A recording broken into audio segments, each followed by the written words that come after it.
Bonjour et bienvenue dans ce podcast qui va te donner une autre perspective sur les saisons. Un concept appris à l'école et qu'on conceptualise vraiment vers l'âge adulte. Je m'appelle Kenza Ben Moussa, ce podcast est un moment de partage. On vit les saisons, on ressent les changements sans vraiment savoir qu'il y a plus qu'un changement de climat.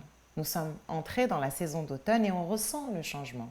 Le ciel qui passe du bleu de l'été au gris, la température baisse, le vent se lève.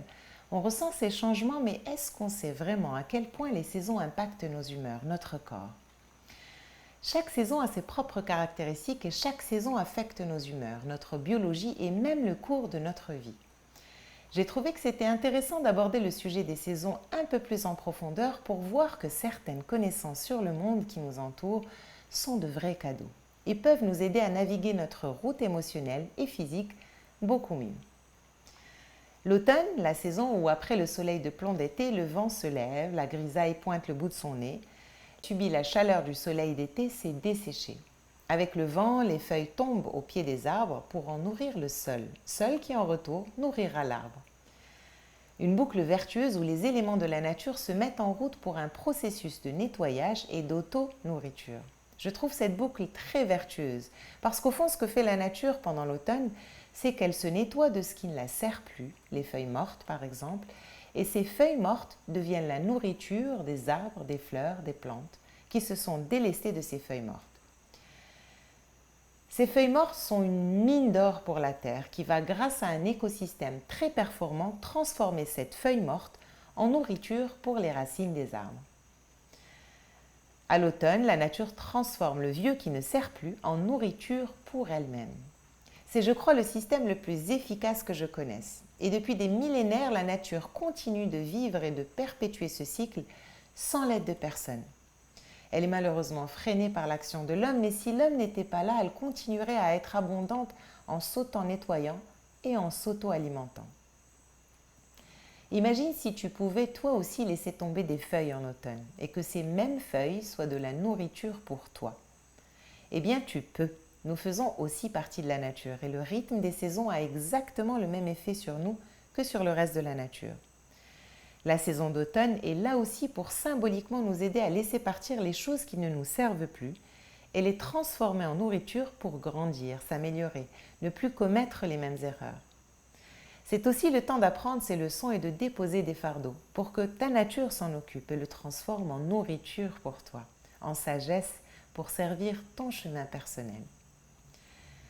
Comment l'automne nous aide concrètement à notre échelle d'humain?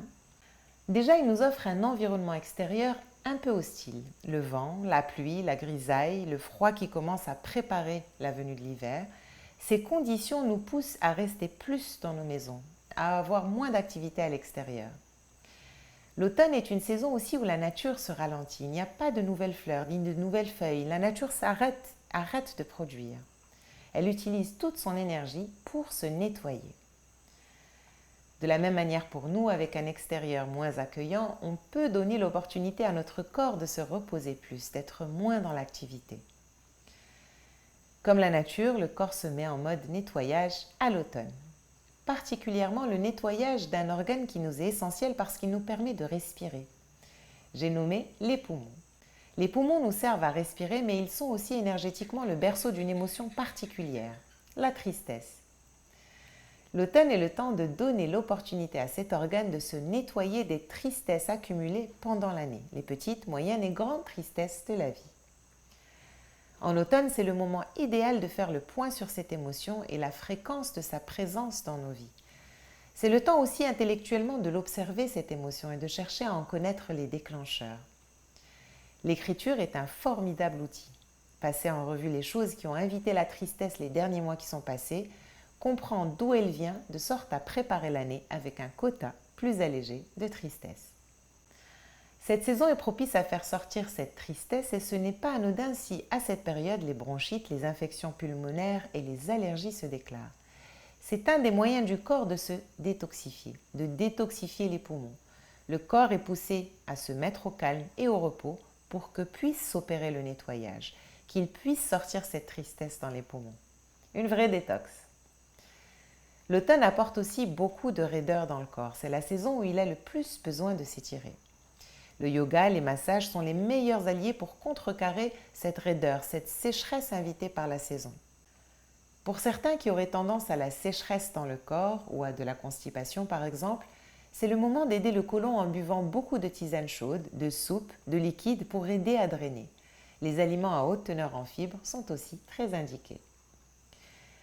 Chaque saison a ses bienfaits. En prendre connaissance est aussi se donner une opportunité d'accompagner son corps et ses émotions vers un meilleur nettoyage, une meilleure santé et une plus grande vitalité.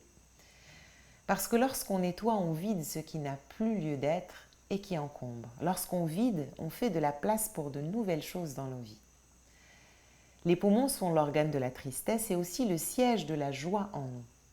En se vidant de la tristesse, on fait de la place à la joie. En éliminant les nuages dans les poumons, on laisse le soleil briller dans le cœur. J'espère que ce partage t'aidera à prendre le meilleur de cette saison et tourner ces contraintes en avantage pour toi. Merci de m'avoir écouté. À bientôt!